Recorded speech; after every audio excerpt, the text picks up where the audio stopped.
എന്തുകൊണ്ടാണെന്ന് വെച്ചാൽ പൃഥ്വിരാജ് ആയിരുന്നു എമ്പുരാന്റെ ഡയറക്ടർ. ആ പടമായിരുന്നു BJP അല്ലെങ്കിൽ എന്താ പറയാ അവരുടെ ആ ഒരു സംഘടനയിൽ ഉൾപ്പെടുന്ന ആൾക്കാർ കാണിച്ചു കൂട്ടിയ കാര്യങ്ങൾ അവര് പച്ചയ്ക്ക് അതിൽ കാണിച്ചു. അത് പൃഥ്വിരാജ് എന്ന സംവിധായകൻ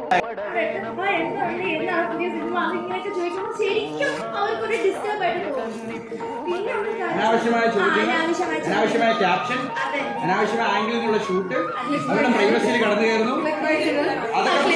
ഇതൊക്കെ പക്ഷെ കാണാൻ ആളുണ്ട്. കാണാറില്ല. പക്ഷെ ഇതെങ്ങനെ അറിഞ്ഞു? പറഞ്ഞു കേട്ടോ എന്തോ മറുപടി ഉണ്ടോ? ഇപ്പൊ പറഞ്ഞില്ലേ വരുന്ന ആൾക്കാർ ക്ഷീണിച്ച, പക്ഷെ ഇതായിട്ട് വീഡിയോ അവിടെ ഉണ്ടാ ഇന്ന് എന്തോ അവിടെ കാണിക്കാം എന്ന് പറഞ്ഞ് വരുന്നവരും ഉണ്ട്.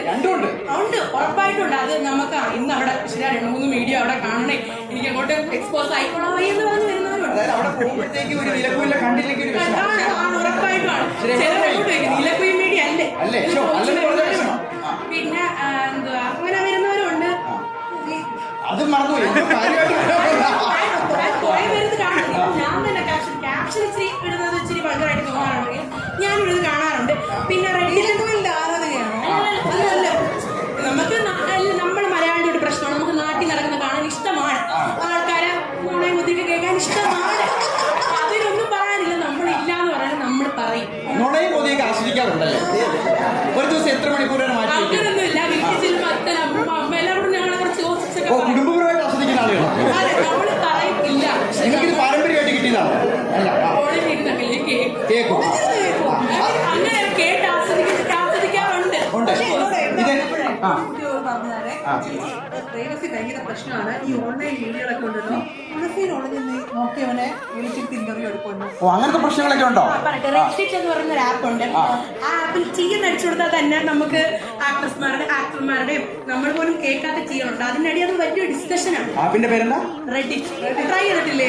കിട്ടിയതൊരു ആപ്പ് ഉണ്ട്. അപ്പൊ അതിന്റെ അടിയിൽ തന്നെ നമ്മൾ ഒരു ടോപ്പിക് അല്ലെങ്കിൽ ഒരു നടിയുടെ ഈ നടിയുടെ എന്തെങ്കിലും ഗോസിപ്പ് ഉണ്ടോ എന്നുള്ളൂ. നമ്മൾ തന്നെ പറയും നമ്മൾ ഇതൊന്നും ചെയ്ത് കാണില്ല, ഇത് നടക്കുന്നുണ്ട്. അതിന്റെ അടിയിൽ വേറെ ഫേക്ക് ഐഡീസിലൊക്കെ നമ്മൾ. ഓക്കെ, അപ്പൊ എന്റെ ചോദ്യം ഈ ഫേക്ക് ഐഡീസിലൂടെ അതിന്റെ അടിയിൽ സെർച്ച് ചെയ്യുന്ന ആളാണ്. ഓക്കെ,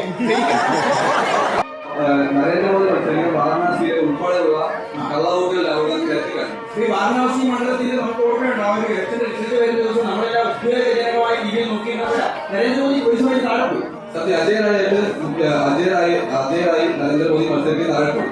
അതും ചരിത്രത്തിൽ ആദ്യമായിട്ട് നരേന്ദ്രമോദി താഴെ പോയി.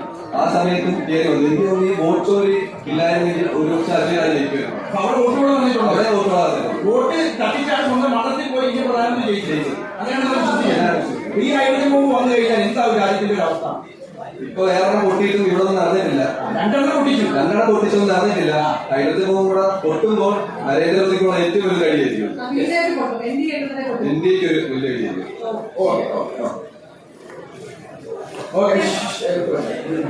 ആ പുറകെ അവിടെ നിങ്ങൾ പരസ്പരം അങ്ങോട്ട്